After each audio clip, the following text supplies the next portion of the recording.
Hello, everyone, and thank you for joining us. I'm Angie Prather with the Chamber, and I'm joined by Monica Poe with the Chamber. And our special guest today is Bree E. Anderson. Bree has all kinds of great expertise and knowledge to share with people. She has a background with an advertising agency in town, and she's also an instructor at WSU Tech in all things digital. She also does consulting, and I ran across a YouTube video that she posted on LinkedIn about how to keep your business going during these very difficult times, and I thought she had some great tips with things that you could apply right away. So we've invited her to join us and walk through some of those tips and share some knowledge about how we can all do a better job of communicating. And we've talked a little bit about the fact that at first we were thinking this might just be a couple of weeks. It turns out it's going to be longer. And so it's just more essential than ever to communicate, even as we begin to phase in going back to work, how you're operating and how to get a hold of you and how to be available to your customers and your clients. So we'll let you take it away, Bree, and walk us through some of the essential things that we all need to be doing. All right, thanks so much, and thanks for having me. You know, I have a passion for small business. My mom actually worked at the Chamber in Manhattan, Kansas a while back, so it's something that I've always been really passionate about, and digital marketing is obviously that's kind of my thing. Like you said, I teach at WSU Tech. I was one of the members that created the digital marketing program, and so, you know, kind of bringing the two things together. You know, business isn't really business right now. You know, there's a lot less sales happening, and the sales that are happening are very, very different from what people are used to. And so we kind of have to figure out, one, how do we communicate to our clients, and how do we keep them engaged, right? So there are three main platforms that I like to focus on. Your Google My Business listing, which we'll go over here in a second, your Facebook page, and your website, because those are three kind of cornerstones. It's where all of your digital content lives, and that's where people go to learn more about you. So the first thing I want to show you guys is a Google My Business listing that I think has been handled very well. It's actually one of your members, the Exploration Place here. So the Exploration Place has gone into their Google My Business listing, and they've marked the facility as temporarily closed. And the reason that's important is because, one, you don't want people showing up if they can't come inside, because they're going to be very upset about that. And this temporary closure is actually something that Google has rolled out specifically for COVID-19. And if you have a Google My Business listing that isn't claimed, so a lot of people don't even know how to claim these Google My Business listings, right? Where this says suggest an edit, if it's not claimed, it will say, do you own this business? And you can actually go in and claim your business through that. But like I said, this is really important because I just Googled Exploration Place, and the first thing that catches my eye is this red banner, because it's the only red thing on the search engine result page, and it tells me right away they're temporarily closed. Now, for facilities, this isn't such a big deal because most people understand we're on a stay-at-home order, and these places can't be open. But when we start talking about things like restaurants and stores, where they may have had to close their doors for a little bit because they're trying to reevaluate what they're going to do, this temporary closure is extremely important. I know you asked a question earlier about the reason that some people don't get into their Google My Business listing is because the verification process is pretty tricky. Google's infamous for locking things down. And so if you don't have a Google My Business listing claimed, you have kind of two options. You can go to, I think it's just business.google.com, and you can create a new listing from scratch. And then Google will say, hey, there's already a listing for this. Do you want to claim that listing?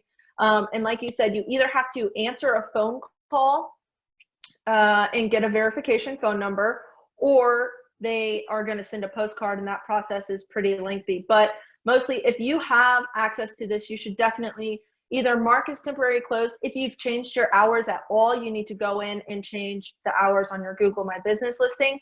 And even if you've never done it before, Google My Business allows people to put posts in their listing. So it would actually show up down here. Exploration Place doesn't have one.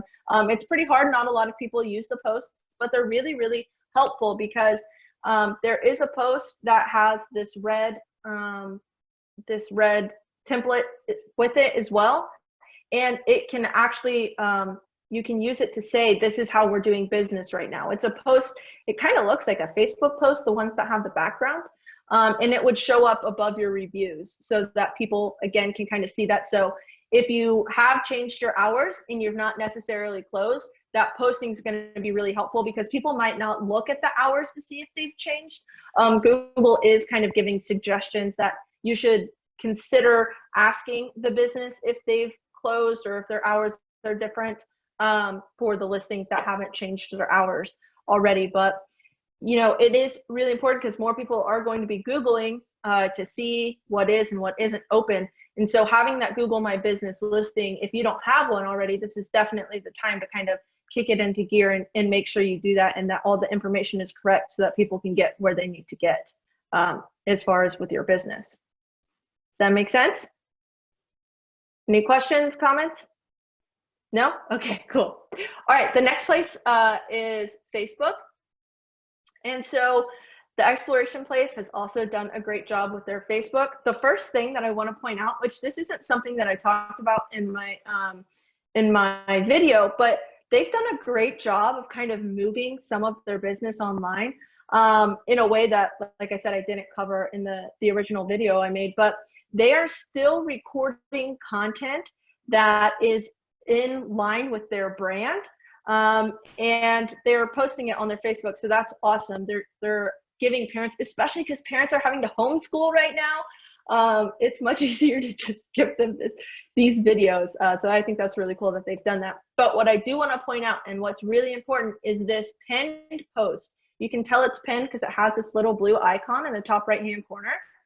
And they have a pinned post and it explains everything that they're doing because of COVID-19, right? It's an update and it's the first thing that people are going to see when they come to the page and start looking for information. So this is a very, very important thing to do. And if you post something to Facebook, if you just hit your little 3 dots, Facebook gives you the option right there to pin it to the top of your post. It doesn't have to be anything fancy, but just something that people can refer to when they come to your Facebook page. Much like Google, if you go into the About section of your page, Facebook is actually allowing people to update their hours and mark if their business is temporarily closed or not. It looks like there are no hours on here, so I guess, you know, that's not really a big deal because they didn't have hours here to begin with. But that is something I would definitely consider doing. But as far as Facebook goes, you know, it's the second most visited website on the entire internet. So again, it's one of those things like when people are looking for you, if they didn't Google it, they're going to look it up on Facebook. It's where a lot of people actually get information for business or businesses is on Facebook. So making sure that you have that pinned post, and it's really easy to do. So if you're a restaurant, you know, put in, even if you haven't closed your doors or changed your hours at all, this is something to kind of hit on too. It is still important to let people know what precautions you're taking, how that experience is going to be different, because it is going to be different. That's the reality. Nothing is running the exact same way it was. So updating people on that and how you're going to keep them safe during this time is very important. So that's on Facebook. Facebook has also rolled out a ton of new things.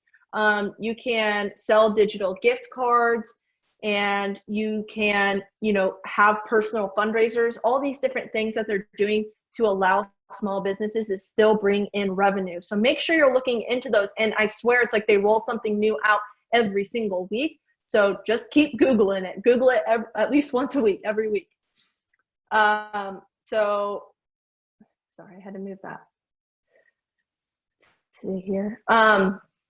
So now I want to talk about their website. So you can see that they have this banner right across the top.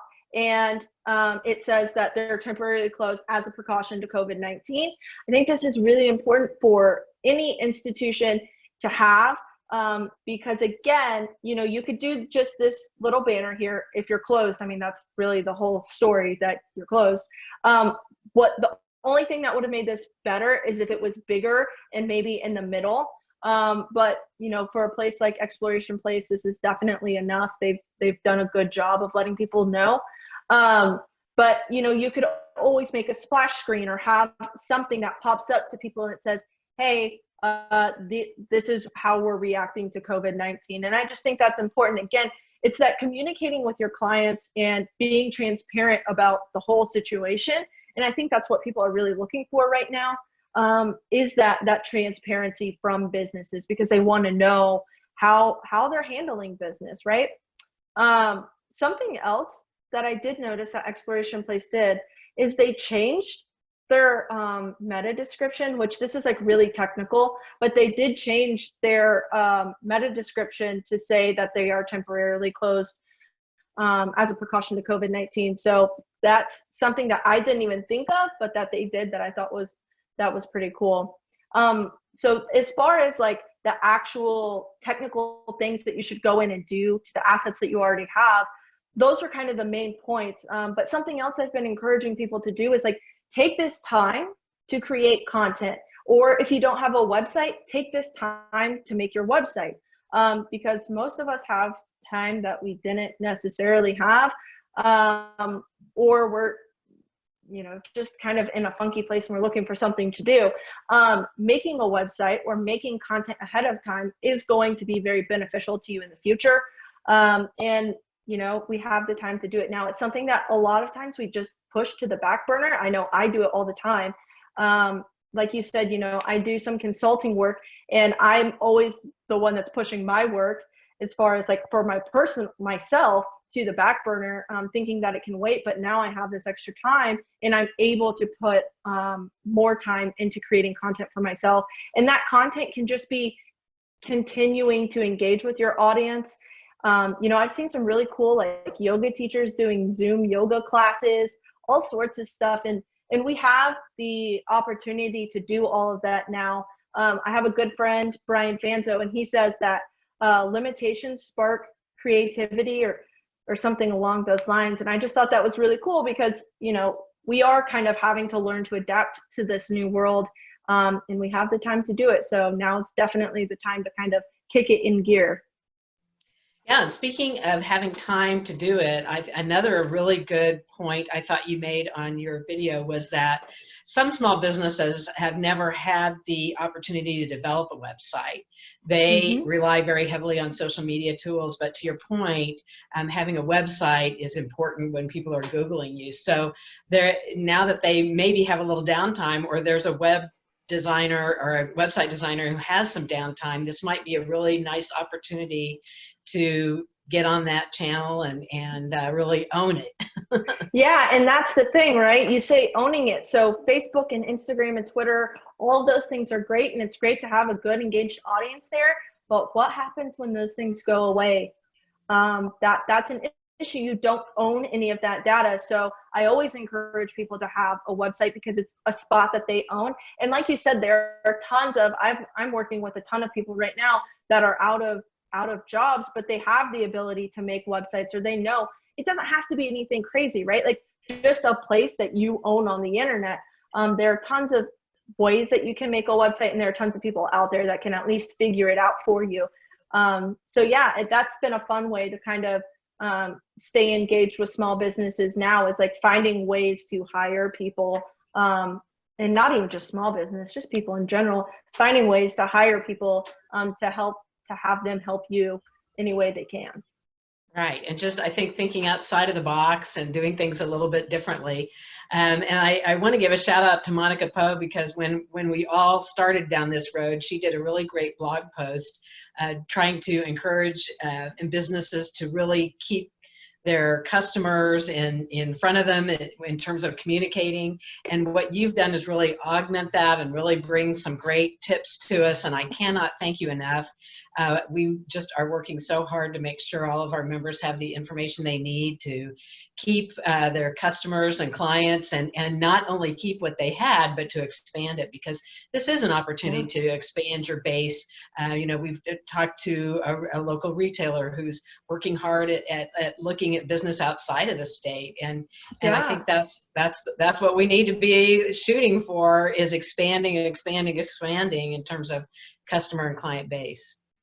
Absolutely. And there's so much opportunity, like you said, to kind of get outside of that box. And I think that's cool. A lot of retailers have actually noticed that, they do have more of an opportunity to go outside of just their local market. It's just kind of building up the confidence and taking the leap. And a lot of people never get to that point because they're never forced to get to that point. Right. And that's kind of been the silver lining of all this, is people are actually taking chances that they wouldn't have unless they were forced to. So that's been really fun to see, for sure. Yeah, I could not agree more. And I even noticed this weekend, Jenny Dawn Sellers, who has the Urban Winery in town, announced that now she's able to ship to 37 states. Well, wow. That really has opened the door for her. So to take your tips and put that information on all of her channels, make sure she's communicating that to her clients in case they want to ship some wine somewhere. I think that's it's going to be a great opportunity for her, and we all have to be looking at ways to do that. So we can't thank you enough for your time. And what a great quarantine gift. Yeah, exactly. You're right. Here's to quarantine. Well, thank you so much for your time, and I would encourage everybody to look for Bree. I found Bree on LinkedIn. We knew each other prior, of course, but I found her YouTube video on LinkedIn. She's on a lot of different channels. She's always very generous about sharing tips, ways to improve what you're doing. We thank you so much for your time, and we appreciate everything that WSU Tech is doing for our community. You guys are great leaders, and we really, really appreciate your membership and everything you're doing to help our members. Thank you. Of course, thank you.